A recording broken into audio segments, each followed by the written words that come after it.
Test 2. You will hear a number of different recordings, and you will have to answer questions on what you hear. There will be time for you to read the instructions and questions, and you will have a chance to check your work. All the recordings will be played once only. The test is in 4 sections. At the end of the test, you will be given 10 minutes to transfer your answers to an answer sheet. Now turn to Section 1.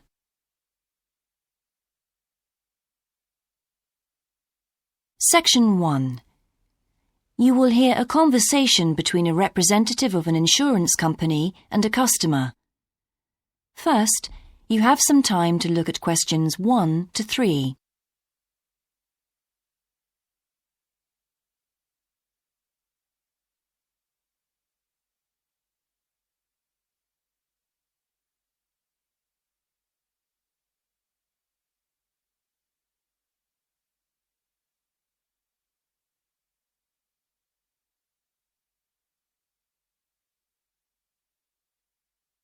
You will see that there is an example that has been done for you. On this occasion only, the conversation relating to this will be played first. Good morning, Total Insurance. Judy speaking. How may I help you? I recently shipped my belongings from overseas back here to Australia, and I took out insurance with your company. Some items were damaged during the move, so I need to make a claim. What do I have to do? Okay, well, first I need to get a few details about this. Can you give me your name, please? Yes, it's Michael Alexander. The man's name is Michael Alexander, so Michael Alexander has been written in the space. Now we shall begin. You should answer the questions as you listen, because you will not hear the recording a second time. Listen carefully and answer questions 1 to 3. Good morning, Total Insurance. Judy speaking. How may I help you? I recently shipped my belongings from overseas back here to Australia, and I took out insurance with your company. Some items were damaged during the move, so I need to make a claim. What do I have to do? Okay, well, first I need to get a few details about this. Can you give me your name, please? Yes, it's Michael Alexander. Okay, and your address, please? My old address or my current one? Your current one. It's 24 Manly Street, Milperra, near Sydney. What was the suburb, sorry? Milperra, Milperra. Right. Now, who was the shipping agent, Mr. Alexander? You mean the company we used? Yes, the company who packed everything up at the point of origin. Oh, it was, First Class Movers. Okay. Where were the goods shipped from? China, but the ship came via Singapore and was there for about a week. Don't worry, all of that information will be in the documentation. Now, the dates. Do you know when the ship arrived? It left on the 11th of October and got to Sydney on the 28th of November. Okay. I need one more thing. There's a reference number. It should be in the top right-hand corner of the pink form they gave you. Let me have a look. I have so many papers. Yes, here it is. It's 601 ACK. Thanks. Before you hear the rest of the conversation, you have some time to look at questions 4 to 10.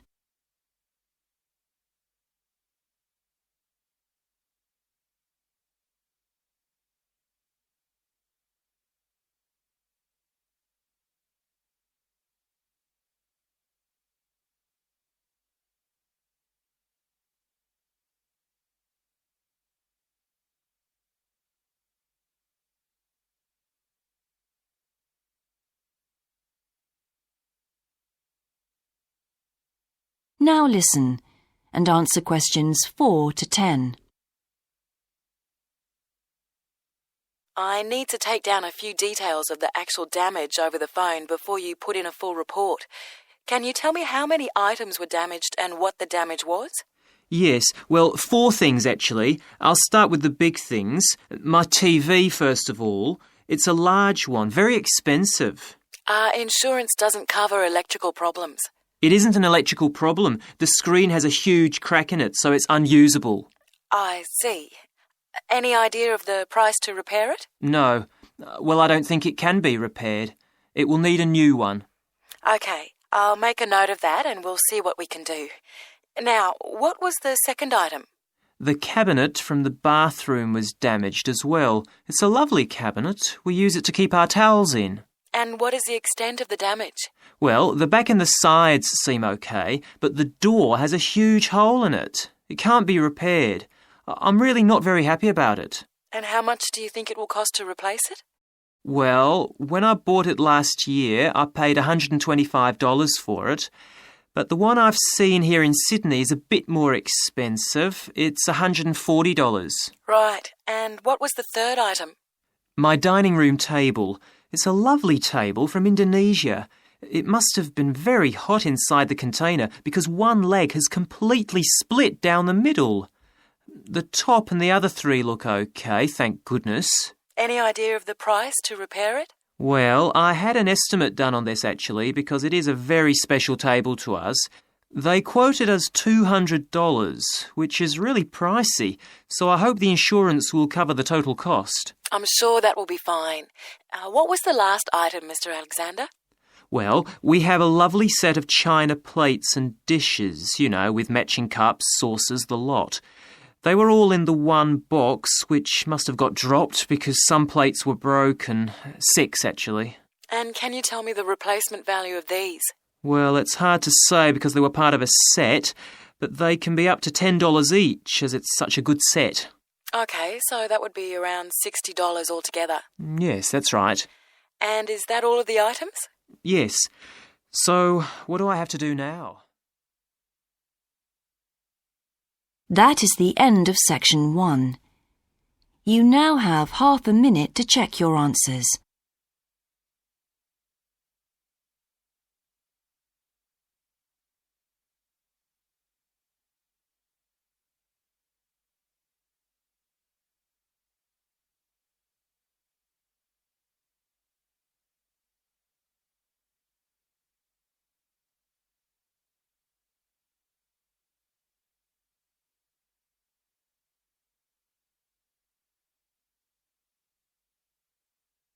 Now turn to section 2. Section 2. You will hear an introductory talk about a new agricultural park.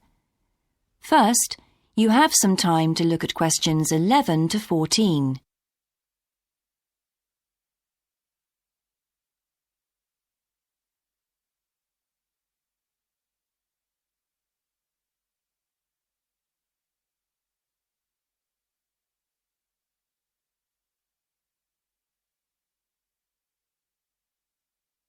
Now listen carefully and answer questions 11 to 14. Welcome to Greenvale Agricultural Park. As you know, we've only been open a week, so you're amongst our first visitors. We have lots of fascinating indoor and outdoor exhibits on our huge complex, spreading hundreds of hectares. Our remit is to give educational opportunities to the wider public, as well as to offer research sites for a wide variety of agriculturists and other scientists. Let's start by seeing what there is to do. As you can see here on our giant wall plan, we are now situated in the reception block here. As you walk out of the main door into the park, there's a path you can follow. If you follow this route, you'll immediately come into the rare breeds section, where we keep a wide variety of animals, which I shall be telling you a little more about later. Next to this, moving east, is the large grazing area for the rare breeds. Then further east, in the largest section of our park, is the forest area. South of the grazing area, and in fact just next to the reception block, is our experimental crop area. In the middle of the park, this circular area, is our lake. These two small rectangular shapes here are the fish farms where we rear fish for sale. To the east of those is the marsh area, which attracts a great many migrant birds. In the southeastern corner, beyond the marsh, is our market garden area, growing vegetables and flowers. Before you hear the rest of the talk, you have some time to look at questions 15 to 20.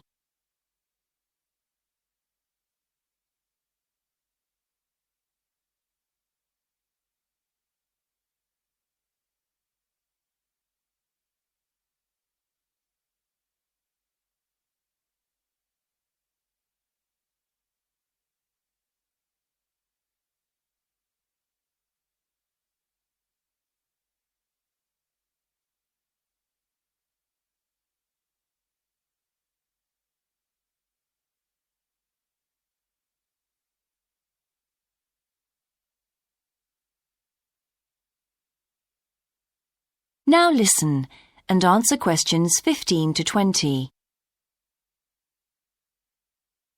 All these areas can be visited by the general public for almost all the year.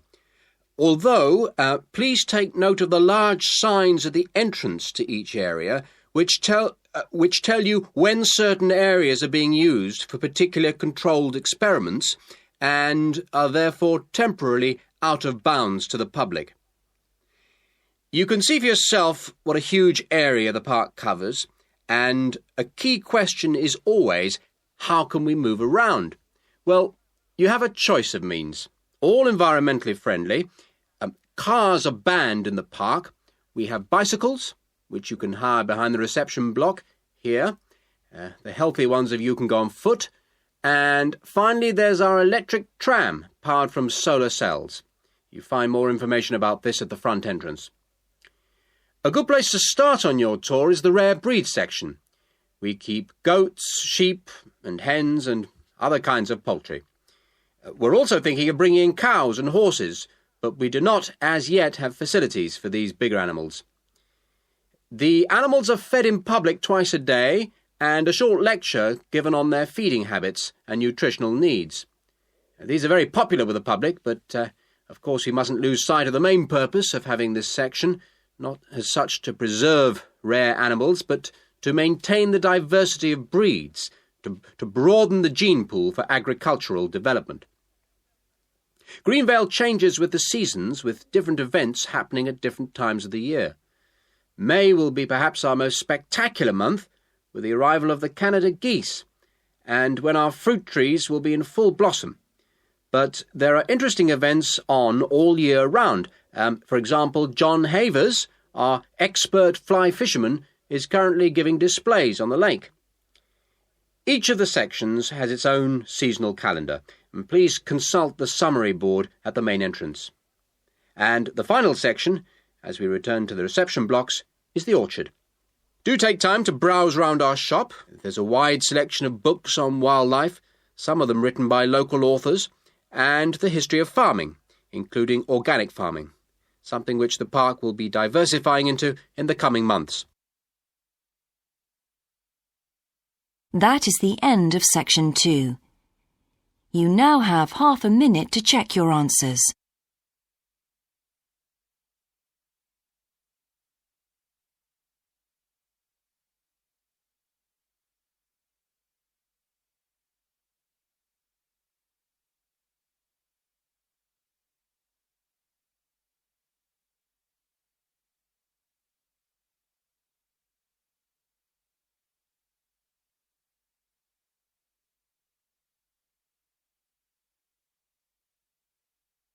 Now turn to section 3. Section 3. You will hear part of a seminar in which a researcher called Grant Freeman discusses his work on Australian honeybees with a group of students. First, you have some time to look at questions 21 to 24.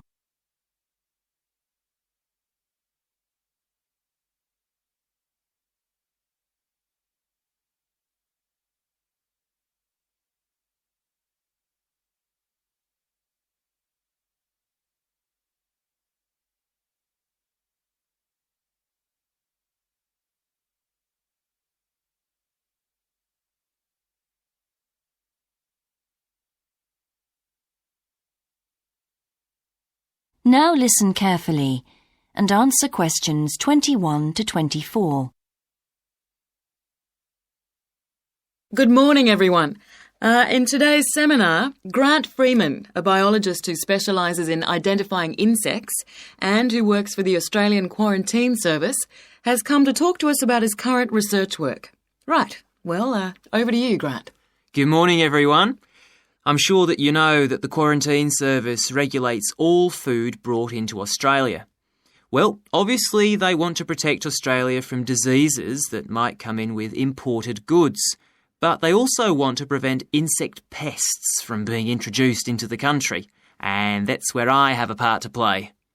Anyway, my current research involves trying to find a particular type of bee, the Asian honeybee, and finding out whether there are any of them around in various states of Australia.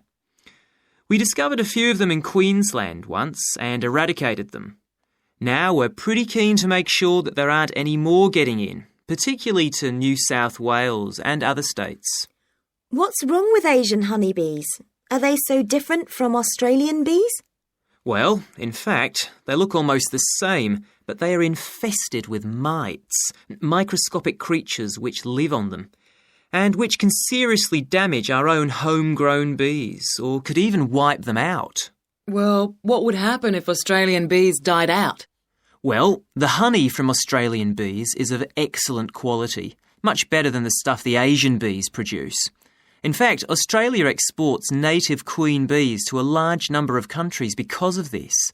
When the European honeybee was first discovered out in the bush, we found they made really unpleasant honey, and they were also too big to pollinate many of our native flowers here in Australia. That must have had a devastating effect on the natural flora. Did you lose any species? No, we managed to get them under control before that happened.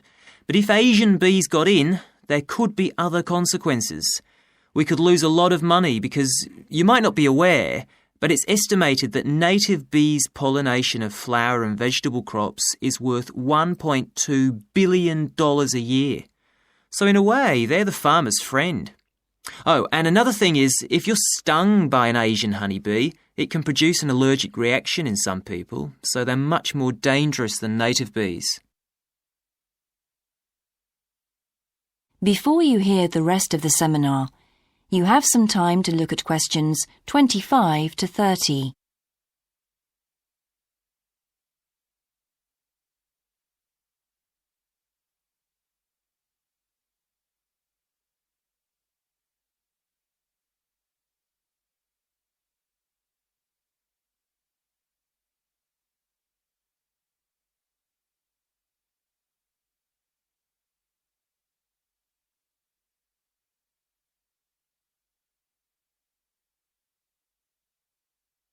Now listen and answer questions 25 to 30.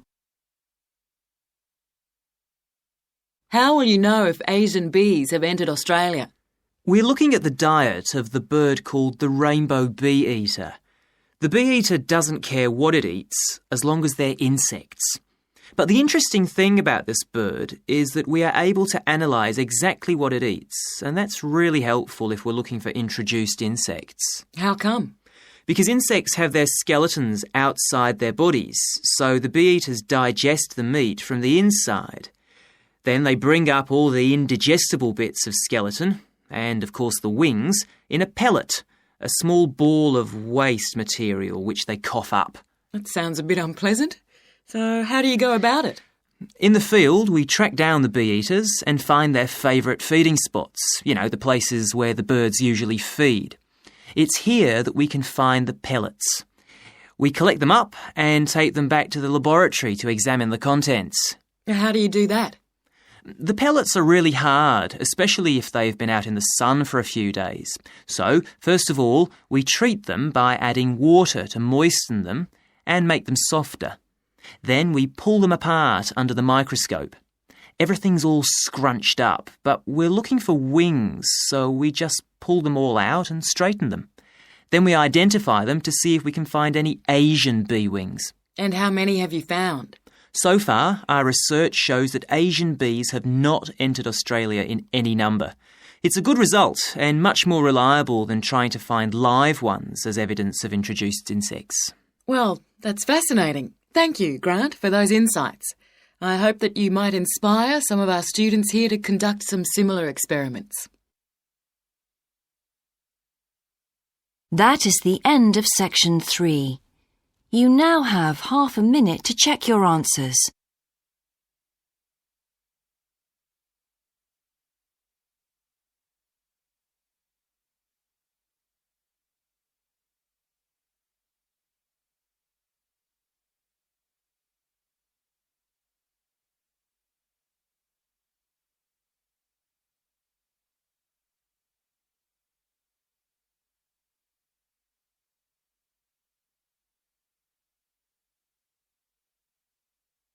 Now turn to section 4.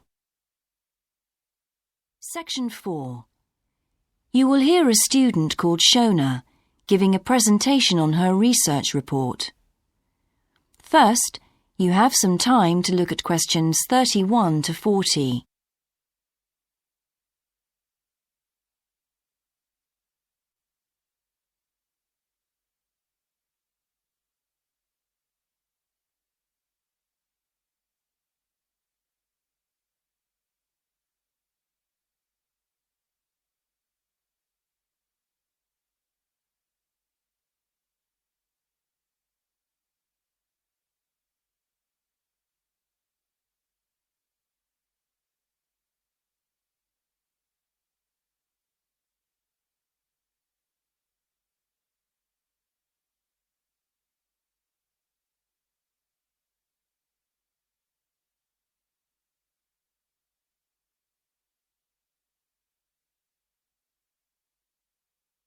Now listen carefully and answer questions 31 to 40. I've been doing some research into what people in Britain think of doctors, the ones who work in general practice, the first call for medical care, and comparing this with the situation in a couple of other countries. I want to talk about the rationale behind what I decided to do. Now, I had to set up my program of research in 3 different countries, so I approached postgraduates in my field in overseas departments, contacting them by email to organize things for me at their end. I thought I would have trouble recruiting help, but in fact, everyone was very willing, and sometimes their tutors got involved too. I had to give my helpers clear instructions about what kind of sample population I wanted them to use. I decided that people under 18 should be excluded because most of them are students or looking for their first job. And also I decided at this stage just to focus on men who were in employment and set up something for people who didn't have jobs and for employed women later on as a separate investigation. I specifically wanted to do a questionnaire and interviews with a focus group. With the questionnaire, rather than limiting it to one specific point, I wanted to include as much variety as possible. I know questionnaires are a very controlled way to do things, but I thought I could do taped interviews later on to counteract the effects of this. And the focus group may also prove useful in future by targeting subjects I can easily return to, as the participants tend to be more involved. So I'm just collating the results now. At the moment, it looks as if in the UK, despite the fact that newspapers continually report that people are unhappy with medical care, in fact, it is mainly the 3rd level of care, which takes place in hospitals, that they are worried about. Government reforms have been proposed at all levels, and although their success is not guaranteed, long-term hospital care is in fact probably less of an issue than the media would have us believe. However, I've still got quite a bit of data to look at. Certainly, I will need to do more far-reaching research than I had anticipated in order to establish if people want extra medical staff invested in the community, or if they want care to revert to fewer but larger key medical units. The solution may well be something that can be easily implemented by those responsible in local government, with central government support, of course. This first stage has proved very valuable, though. I was surprised by how willing most of the subjects were to get involved in the project. I had expected some unwillingness to answer questions honestly, but I was taken aback and rather concerned that something I thought I'd set up very well didn't necessarily seem that way to everyone in my own department.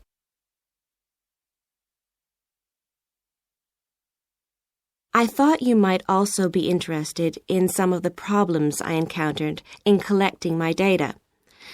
There were odd cases that threw me. One of the subjects, who I had approached while he was out shopping in town, decided to pull out when it came to the second round. It was a shame, as it was someone who I would like to have interviewed more closely. And one of the first-year students I interviewed wanted reassurance that no names would be traceable from the answers. I was so surprised, because they think nothing of telling you about themselves and their opinions in seminar groups. Then one of the people that I worked with got a bit funny. The questions were quite personal, and one minute he said he'd do it, then the next day he wouldn't. And in the end, he did do it. It's hard not to get angry in that situation, but I tried to keep focused on the overall picture in order to stay calm. The most bizarre case was a telephone interview I did with a teacher at a university in France. He answered all my questions in great detail, but then when I asked how much access he had to dangerous substances, he wouldn't tell me exactly what his work involved. It was a real eye-opener. That is the end of section 4. You now have half a minute to check your answers.